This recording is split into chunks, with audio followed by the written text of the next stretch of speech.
What's going on, good people? It's your boy John, the Date Dr. Clark, and I want to talk with you all this evening about a little bit of poor communication. We already know what it means. We know what poor communication means. It's exactly what it is. So let's touch bases on it. Does your relationship, does your marriage have poor communication? And if so, let's chat about it for a quick second. You ever find your time just kind of running from confrontation, running from the opportunity to want to fix a problem, running from the opportunity to even have grace and mercy into your household, in your home, in your place of worship? Do you ever find yourself, just, and instead of having that initial conversation with your partner, you decide to kind of sweep it under the rug? You ever find yourself having that much needed conversation with your partner, but you choose to kind of ignore it, but you choose to kind of neglect it, but you choose to kind of say, I hope that he or I hope that she doesn't bring it up so I can automatically assume that it's no longer an issue. I'm gonna say it again because I think half of the people on my friends list on my social media following do this type of thing that's negative. Sometimes we feel as though that, when we have an issue in our home, in our relationship, in our friendship, in our situationship, or in our marriage, and we know that we need to bring it up or we know we need to talk about it, we necessarily wait for the other half to want to bring it up. But what happens when both parties are thinking the same thing and neither party makes a decision to bring up the conversation?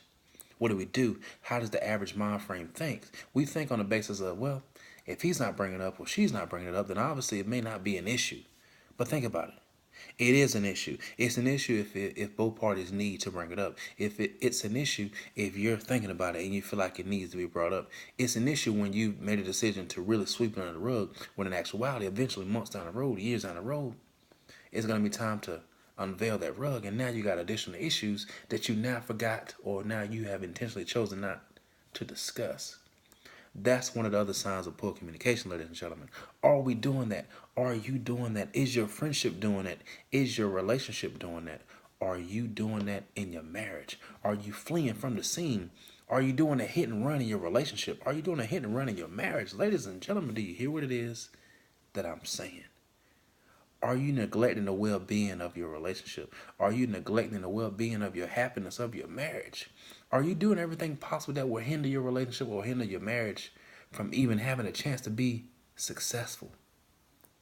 Stop running from the issues because they're going to follow you. Stop trying your best to sweep your issues under the rug because eventually you're going to have to sweep. Eventually you're going to have to move. Eventually it's going to come right back around. Stop it. There's some other things that I think we're doing as people. There's some other things that I think we're deciding, not to include in our marriage or in our friendship. The next thing is more so kind of like, avoiding conflict. Now, there's a difference between, avoiding conflict versus picking our battles. Sometimes, we try to avoid conflict because we don't want conflict. Sometimes we try to avoid conflict because we don't want anybody to do any arguing. But sometimes, it's not necessarily arguing. Sometimes it's just a very deep conversation that we really need to have with our significant other. Now, the argument is a difference between, two of my parties not being able to come to like a resolution between some type of question. So with that being said, if both parties are going to necessarily disagree with something, then why can't we sit down and have a cordial, adult-like conversation where we can now compromise, where both parties can be somewhat happy about the matter? It becomes an argument. It becomes a disagreement. It becomes a confrontation when both parties kind of want their 2 cents, when both parties kind of want their point to be heard, and they want everything that they're saying or they're consistently saying to be honored without a chance of it being compromised. That's where it becomes a disagreement. That's where it becomes the argument. That's where it becomes conflict. That's where it becomes now both parties are unwilling to kind of chat about things in the future because both parties kind of want their opinion. Everybody kind of wants to be heard as opposed to, having peace and having tranquility and having warmth in our relationship, in our marriage. And that's the issue nowadays, ladies and gentlemen. We're too busy trying to prove a pointless point. We're too busy trying to prove a pointless point. We're too busy trying to prove a pointless point that's not going to get us anywhere. Because if you think about it, when you're trying to do those things, that means you're now within a competition. And we already know what happened when you're in a competition. There's either a winner or there's a loser. I'll let you do the math. But here's some other things, that I'm thinking on seeing when I see couples that have poor communication. The average couple nowadays, we can't even look each other in the face. We can't even look at each other, have a one-on-one conversation. We rather look in the rear mirror of our car, or we rather look in the headset of our phone, and that's the best form of communication or the best form of eye contact you would ever see a couple do nowadays, because we're too busy glued to our phone. Kind of like that. But when was the last time you sat down and had a face-to-face, a one-on-one, check-in time conversation with your partner? I'll wait. When was the last time you had to sit down, face-to-face, no TV, no phone, no computer, no laptop, no internet, no Wi-Fi, conversation with your partner? When was the last time you all talked about future? When was the last time you all talked about your goals in life? When was the last time you all talked about, repenting? When was the last time you all talked about sitting down at the dinner table and just kind of having dinner together?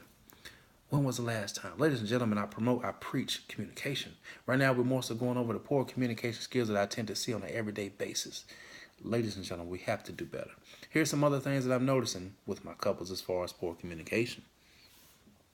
I notice that a lot of times, we find ourselves being very separate in our homes. A lot of times you see the missus upstairs or the Mr. downstairs. A lot of times you see us in two different areas. A lot of the time you see us on our phone.